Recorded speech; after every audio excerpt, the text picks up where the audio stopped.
Warning, this video may contain spoilers for late parts in the game. If you plan on playing this at some point, turn back now. You have been warned. Hello everyone, and welcome to an incredibly amazing game that seriously rivals Earthbound for me as my favorite game through my now second playthrough.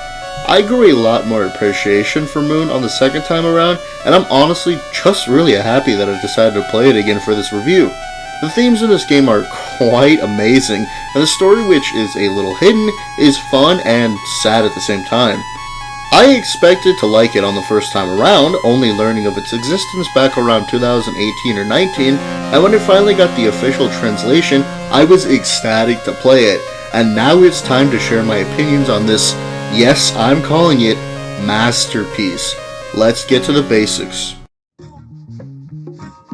At this point, I don't think I can mention this game without talking about Undertale, as it shares a lot due to Undertale being inspired by this game through a lot of the ideas, so keep that in mind as this game did come out much earlier, but I'll be talking more about Toby Fox later.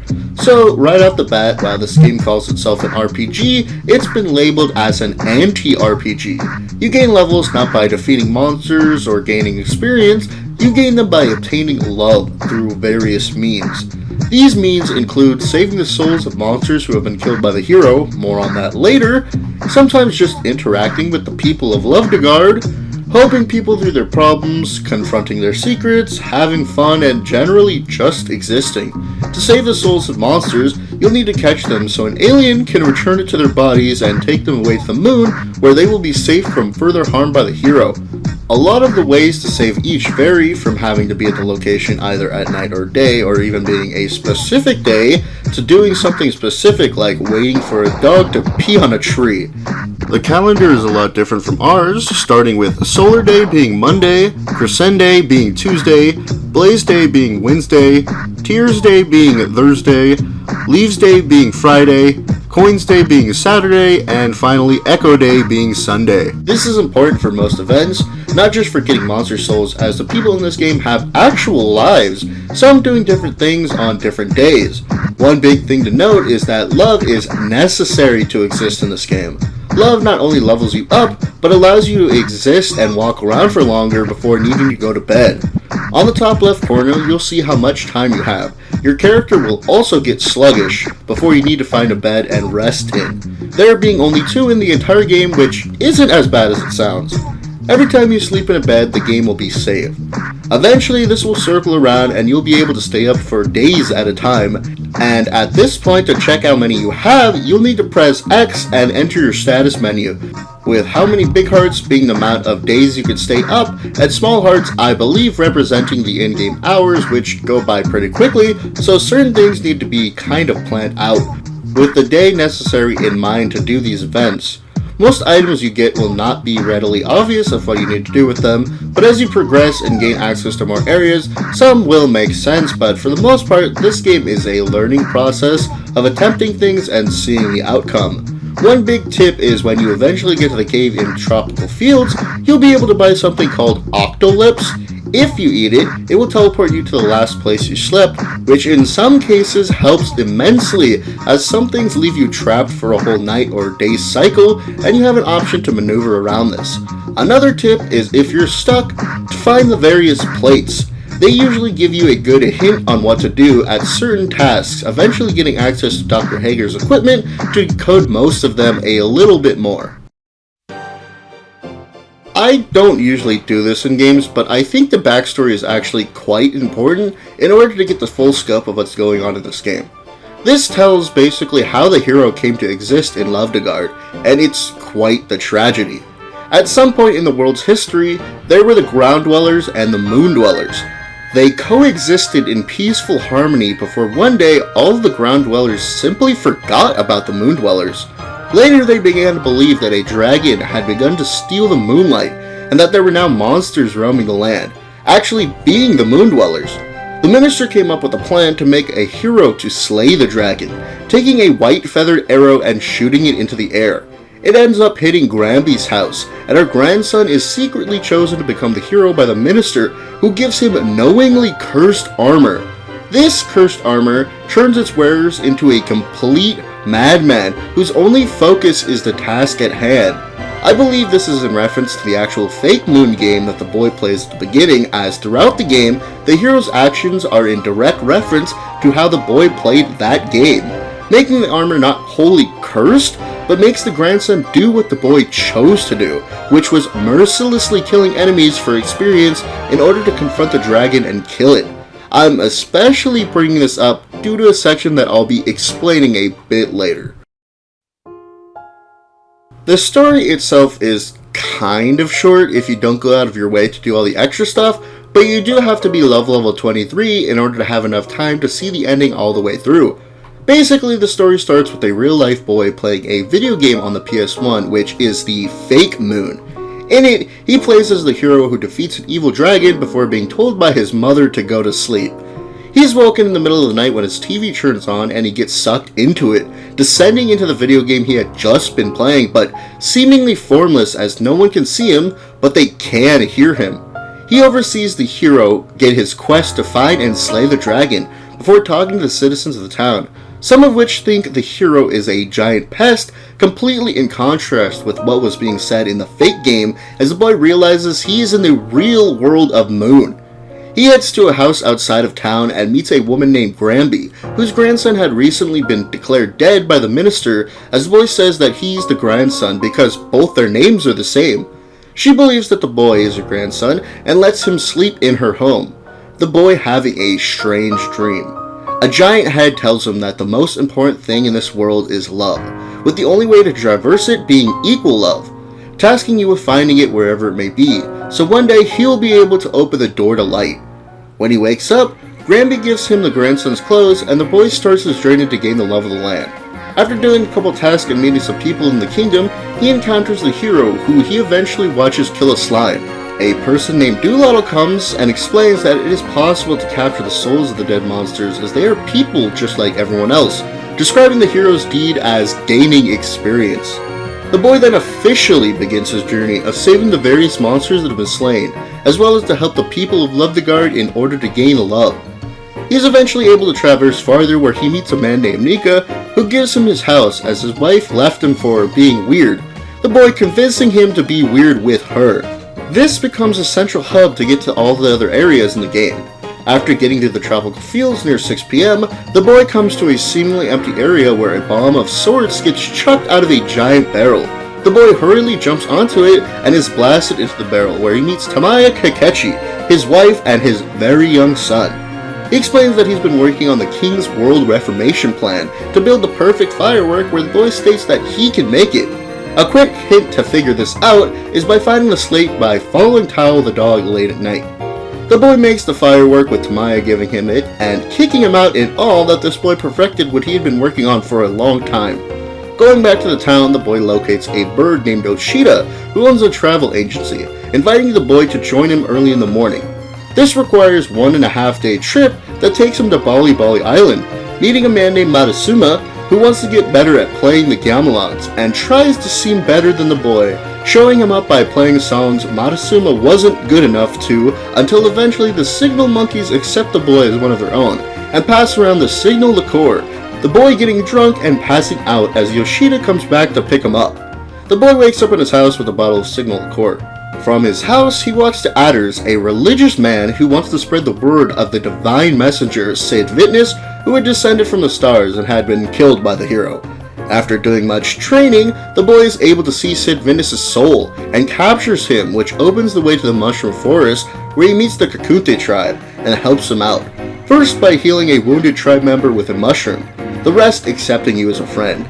A big tip here is to locate some of the other slates and take them to Haggers for decoding in order to translate what the Kakunte people are trying to say to you.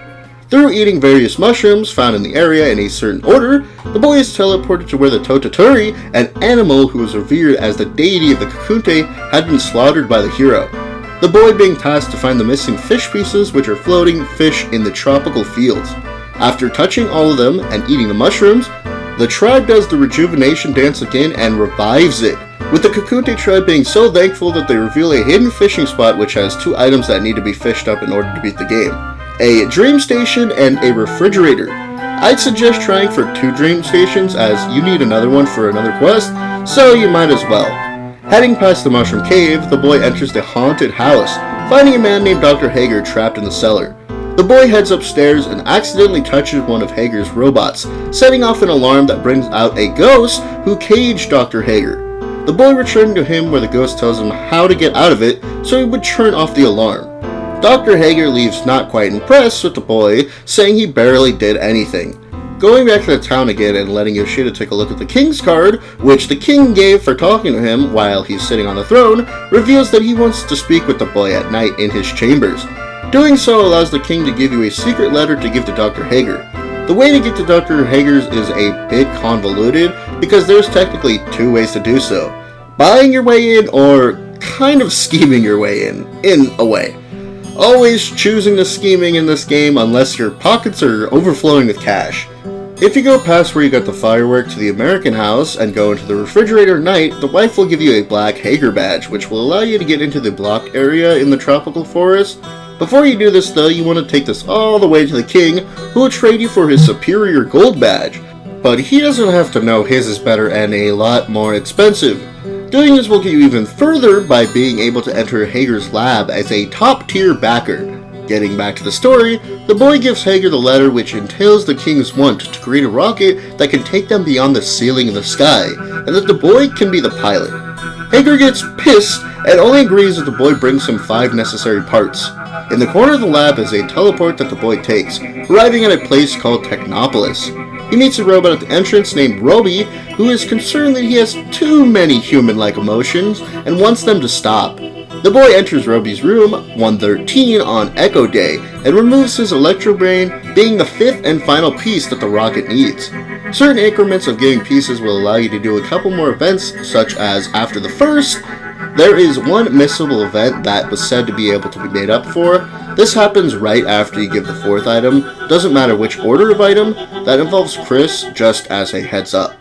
Anyway, after giving Dr. Hager the Dream Station, Refrigerator, Firework, Electro Brain, and Signal Core, the rocket is completed, with Hager insisting that the boy leave immediately, though the game lets you just do whatever, so if you have unfinished business, now is the time to do it. The boy gets on the rocket and indeed goes beyond the ceiling of the sky, where he travels through space with many mishaps happening throughout, but is saved variously as his journey continues, eventually arriving on the moon and meeting Doolittle in person, who rushes him over to meet the queen from your dreams, who shares a body with the dragon that was mentioned multiple times.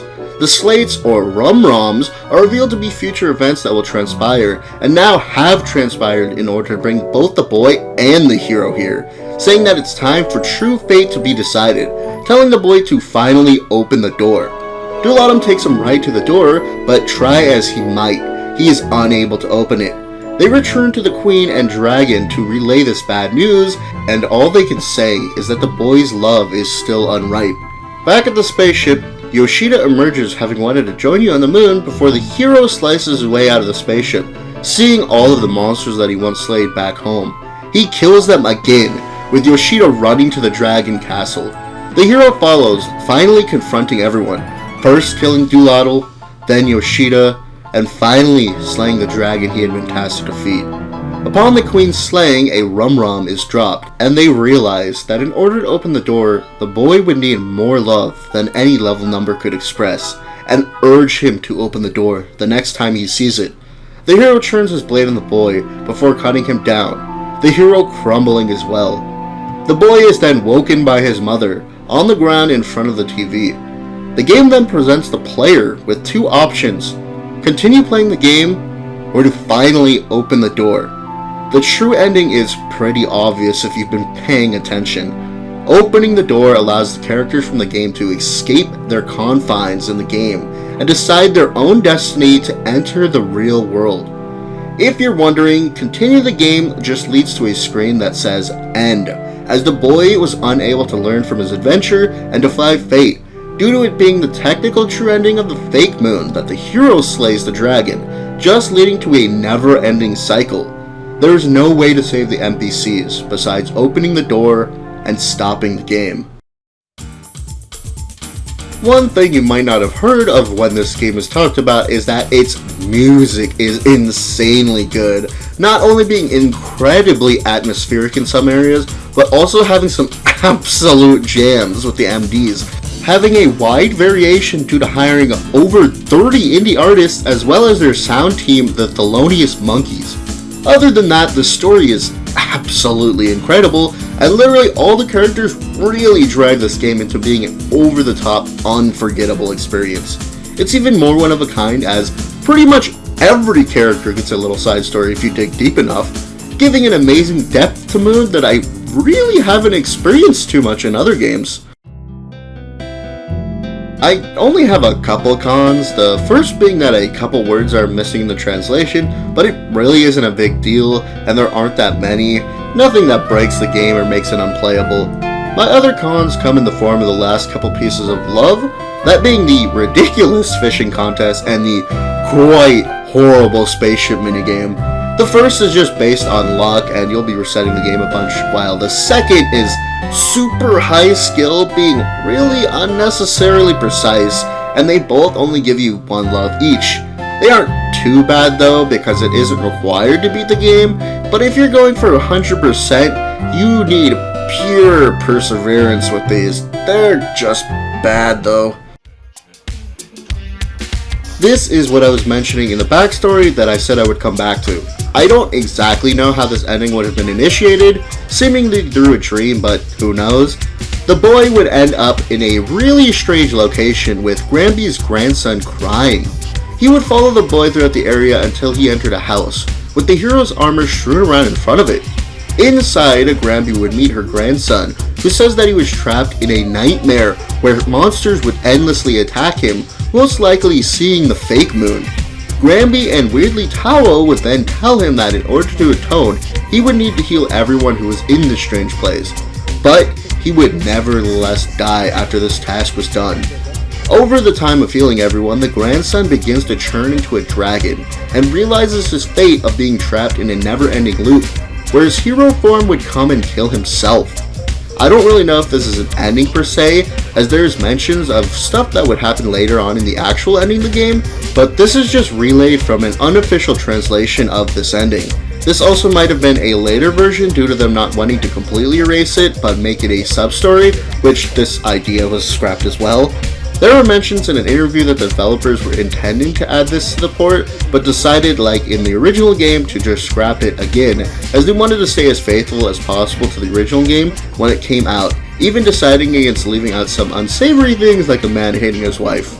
I mean, this could possibly be an ending due to just how it's a never-ending cycle, like the original ending if you choose to continue playing the game, but I think they kind of went with the better idea of having the eventual ending give you an option of actually deciding to open the door, instead of just how negative this is of never being able to defy fate.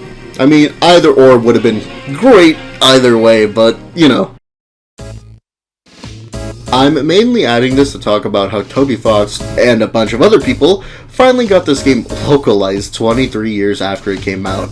There are many hurdles to overcome with porting this game. 1, due to the many musicians they hired to make the music, 2, having lost the source code for the game, and 3, a drive to make it. The writer and designer Yoshiro Kimura talked to Toby Fox back when he went to Japan to play Sakurai, in order to basically gush about how Moon was a big inspiration over some drinks, eventually asking him why it was never localized, with Kimura stating that there were plans to before he asked himself, "Why am I giving up?" This was further put in swing when they found a near finalized version of the source code, and the rest is history. I just like how this brings it full circle, with Undertale being inspired by Moon, to Toby Fox inspiring Yoshiro to getting back to wanting to localize Moon. Another cool thing that links together with another game I reviewed this month is the fact that another member of Love-de-Lic, Kazuyuki Kurashima, worked on the art of Super Mario RPG as well, having left right after work on that was complete to work on Moon.